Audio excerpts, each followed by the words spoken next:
Since Game of Thrones ended 6 months ago, a lot of people were disgruntled, a lot of people were distaste about how it ended, but after that we heard that there was two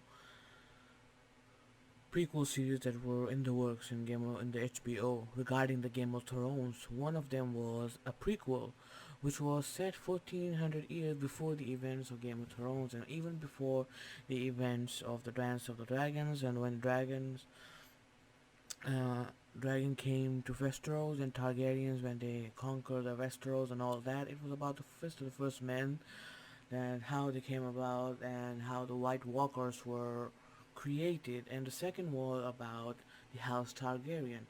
Unfortunately, in this week, before the press conference for the HBO's newest streaming services, HBO, I cannot HBO Demand, I think, we heard that one of the prequels has been cancelled, which has started Naomi Watts as a lead character. Unfortunately, it was scrapped. They could not go with the script. But later on in the press conference, we heard that HBO has ordered the House Targaryen prequel series and has given the green light to J.R.R. Martin to go ahead with the series, and I think it's a great thing to go about because we have now endless possibilities, endless things that we can move forward with this thing. You know what? Let's go ahead and discuss a little bit what's the Game of Thrones House of Targaryen will be about and how it will be much better than the Game of Thrones original story. Valeria was located on a peninsula of the same name extending on to the Summer Sea. The Dome of Valeria shattered the peninsula, separating the city of Valeria from the lands of the long summer by the smoking sea. The city of Valeria lies at the center of the largest surviving island, surrounded by cliffs where the island had broken away from the mainland. Also, Valeria was connected by dragon roads to surrounding cities so they can reach the city much easier, such as Tyria. The Valerians were more than dragon lords. You see, people at that time when horses give men power over the roads and the ships give power over the sea. But the Valerians, they mastered the art of black magic and other dark arts, delving deep into the earth for secrets and twisting the flesh of beasts and men to fashion monstrous and unnatural chimeras. That's why they were able to rode the dragon and have the power over the sky.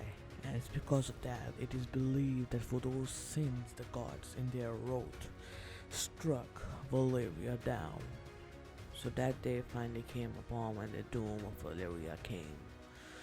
Sky shattered, mountain exploded, and water came down like a tumbling hot steaming water and destroyed everything in its path, including the dragons. The people died, the kids suffered, everything was extinct. Soon, the greatest city in the world will now be considered a history, and no one will ever go to that place. Even if someone went to that place, they will no longer get to come back, or people will think that they died or they vanished or the curse has taken over them. I'll see there are endless possibilities on how this series can go. When next year finally we'll get the prequel of House of Targaryen, Fire Will Reign, because this series will not only focus on the Targaryens family, there will be many other families including there like House Lannister, House Starks, and House Aaron, House Stormblood, and lots of other houses. And that's the great opportunity about this series. You get to see the history of Game of Thrones and how this one guy with his two sisters and three dragons, Aegon the Conqueror, with Rhaenys and Rhaenyra, came to the shores of King Landing and for the first time united the seven kingdoms except the Dornish kingdom.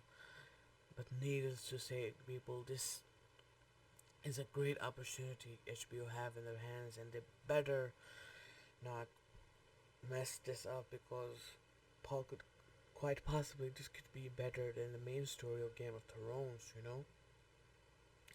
And regarding of how many seasons they may do for this prequel series, I think they can go until 5 seasons, 10 episodes per season, and they can tell a coherent story about how Aegon Targaryen came to the shores of King Landing and how he conquered kingdom by kingdom by kingdom, and how it all led to the dance of the dragons and a civil war between them. And eventually they can end the series in the fall of Targaryens when Robert Baratheon kills Rhaegal Targaryen in the Battle of the Trident. And I think, whew, just cannot wait to see where it goes. And regarding the cast of who will be Aegon, regarding who will be Rhaenys and Visenya, I think they should pick a very badass character who can play Aegon like the way he is in the books. You know, in the books he's another beast.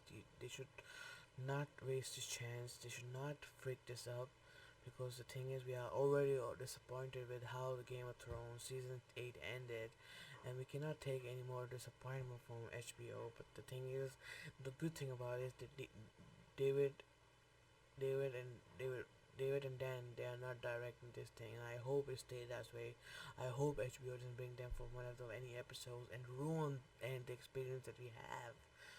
Oh, I'm so tired. So, regarding when will it air in 2020, it could be fall 2020, because right now I think they could be in the process of casting the members, selecting the locations, writing the stories. I think they don't need to write any stories. Basically, the books are there, as opposed to season 8 where they have to do everything by their head. The directors have completely ruined the lore. Whereas for this book, I think you see this book here. So this is, I think they will have to take everything from this book in order to deliver. But I do understand that some things stays better in the books and not transcript into the TV series. Needless to say, I am very excited to see how this will go. To see special Balerion, the largest dragon, largest than Drogon, and I just cannot wait. I hope you guys enjoyed this TV series. This is not a TV series. Okay. I hope you guys enjoyed this video, and I'll see you guys in the next show or video.